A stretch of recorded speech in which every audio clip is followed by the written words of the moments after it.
Do you get to the end of the day and wonder where it went?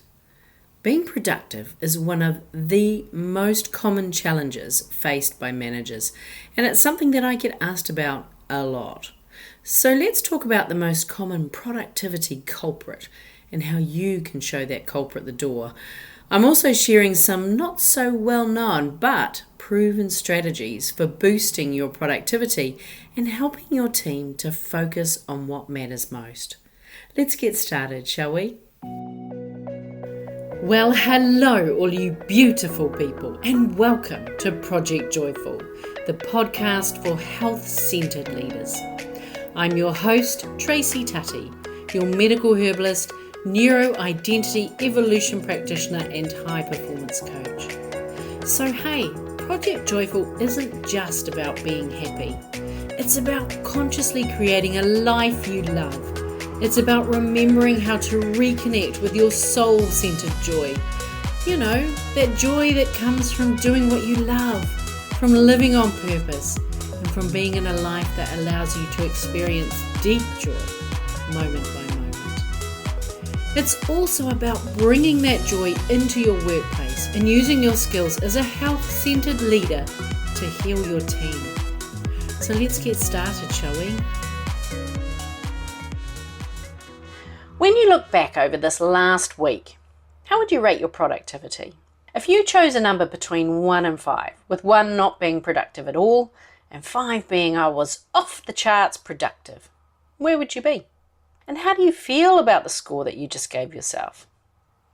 If that score isn't what you hoped for or what you think you need to stay on top of work or life, I've got some great tools for you today.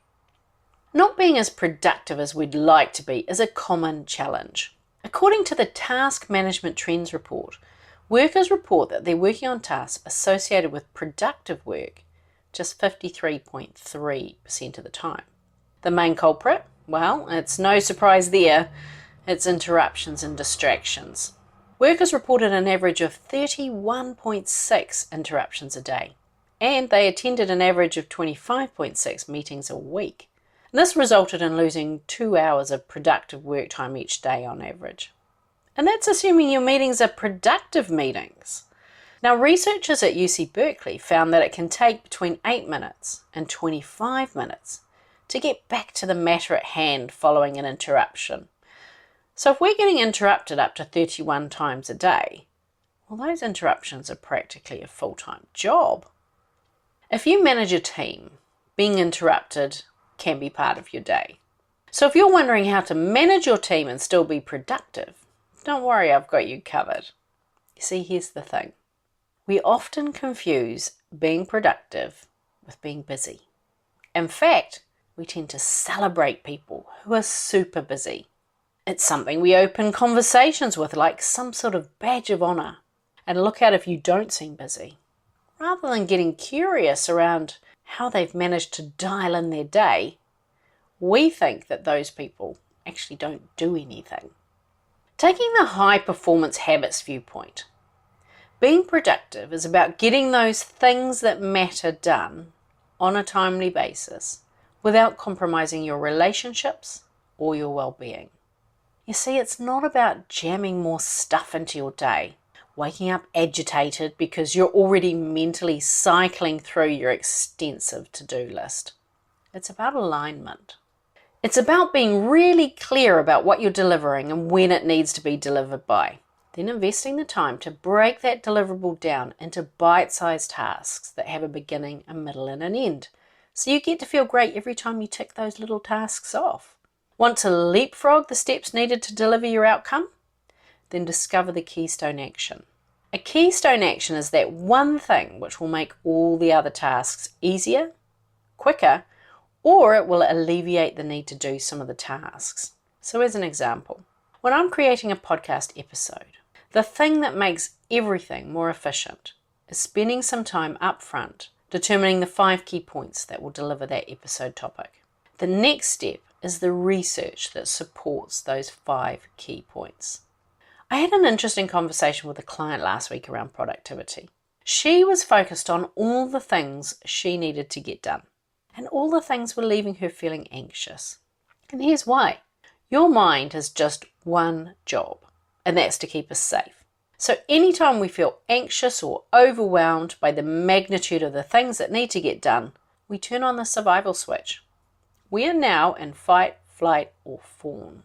Oxygenated blood rushes to our arms and legs in case we need to run or fight. Power moves into your jaw in case you need to bite down.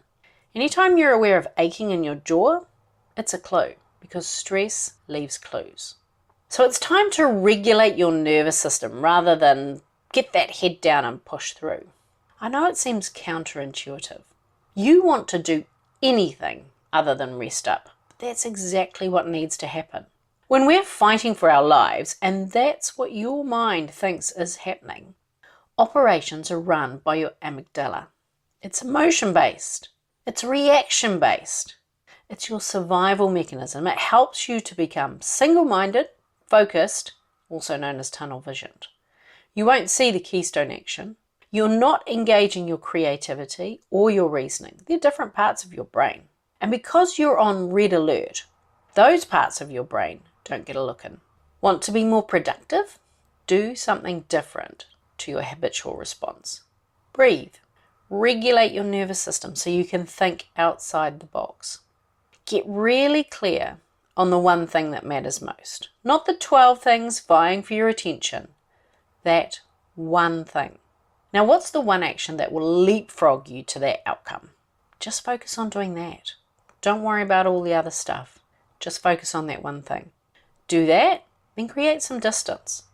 Go for a walk. Do some deep breathing. If you need to, because you're at work, go to the loo and bounce up and down on the spot. Anything to regulate your nervous system. This is active recovery, and it's help you keep confirming to your mind that you're all good. And if you're ready for the next deliverable, do that. Get really clear on the one thing that matters most to you right now. What's the one action that will propel you towards that deliverable? Now go do that. Then once it's done, breathe, move, and regulate. Just imagine how productive your week could be if you chose to take these 3 steps. Number 1, get clear on the outcome. Number 2, complete the next right action that will propel you towards the outcome. Number 3, regulate. Sending you lots of love. Bye for now.